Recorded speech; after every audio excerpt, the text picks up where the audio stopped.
is a revelation. It is a revelation of the spirit that is plaguing the church.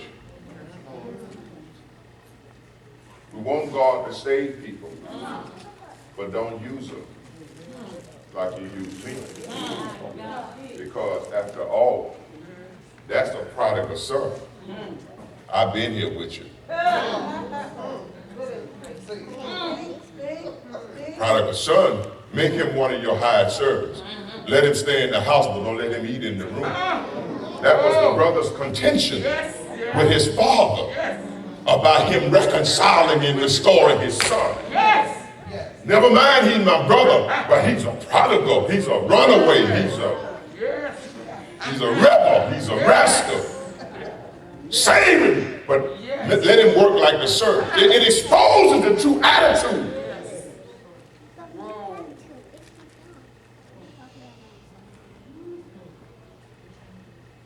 of the believers about other believers who ain't been as perfect as you.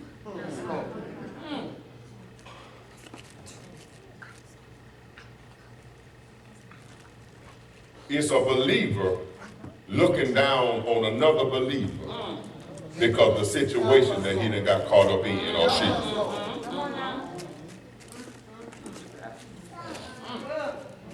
It's a judgmental attitude that they're worthy of your salvation and forgiveness, but they ain't worthy to sit at the table and wear what I wear.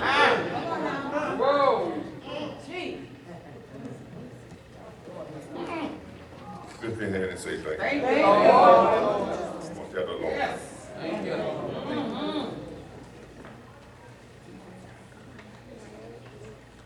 They weren't sinners. What's wrong with us when we don't want God to use people based on things that have happened in life? I mean, can I be real for me? Be real, Pastor. Yes, sir. You ain't always walk with God. What if somebody who prayed for you would have had that same spirit? You might still be somewhere sleeping in your grave, in prison, strung out, whatever. And the truth of the matter is, it's only because God kept his hands on us. And can I go all the way in? And it wasn't because you wanted to be kept. Come on now. The truth of the matter is, most of us are here on our mothers and fathers' prayer. Because they refuse to let us go. They refuse to give up on us. They walk the floor on nights praying. God, don't leave them. Stay with them. Keep them. Cover. You're here on other people's prayer. They were not sinners, saints. They were saints caught in struggles, in a situation, got caught up, and now they can't get themselves out. And God uses you to go get them. Let's close. Let's get ready to close. Because see, now I'm going to get you right quick. All y'all right now. Don't take it personal. But you can stop praying them prayers. God's, you go into the hospital. No, according to this, God is saying, no, you go. I'll put my spirit in you, and I will anoint you to raise them up. Why are you trying to send me to a place that you're not going?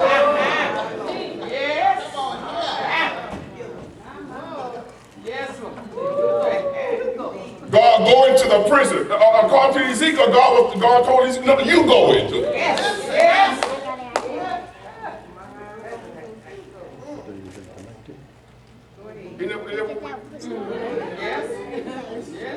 Ezekiel didn't even say, I'll go. He said, you know. That's the glory of Isaiah. when he saw the revelation of God and God asked a question, who will go for me? His response was, God, I'll go. I'll go. Yes. Yes, sir. Send me. Yes. I'm willing Yes. to go. Send me. So our prayers are a cop-out. Some of it is innocent, but they are a cop-out of asking God to do something that we got the power to do, but don't want to do ourselves. Man, can't go crazy put their hands on all these, Why are you asking God to? Whose hand do you think God going to use to heal? Yes. Yes. He put the spirit and the anointing in you in order to be able to impart into others. That's why the scripture in James, what he was talking about when he says, any man sick among you, let him call for the elder of the church, let them come and anoint him with oil and pray the prayer of faith, that they may be healed. Yes. Not God, but them, and God working through them. Yes. But it exposes our spirit. Thank you, Lord. So God does not go. He commands Ezekiel to go. He commands him to prophesy. Speak. You speak. This is what one of the authors wrote concerning that. Speak the supernatural influence of the Spirit upon these bones. Exert the supernatural power of the Spirit. Yes, Lord. You do. You proclaim the message of salvation. That's the gospel right there. Ezekiel was sent by God to preach the gospel to the dry bones. He proclaimed, drop on, hear the word. He's proclaiming the message of salvation, the gospel of salvation. Ezekiel here is preaching the gospel of salvation. He's proclaiming the word to these fallen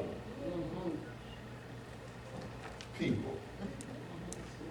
God says prophesy, not in the technical sense that we just use it because that's a broader word, but exert the supernatural influence of the Spirit. Proclaim the message of salvation.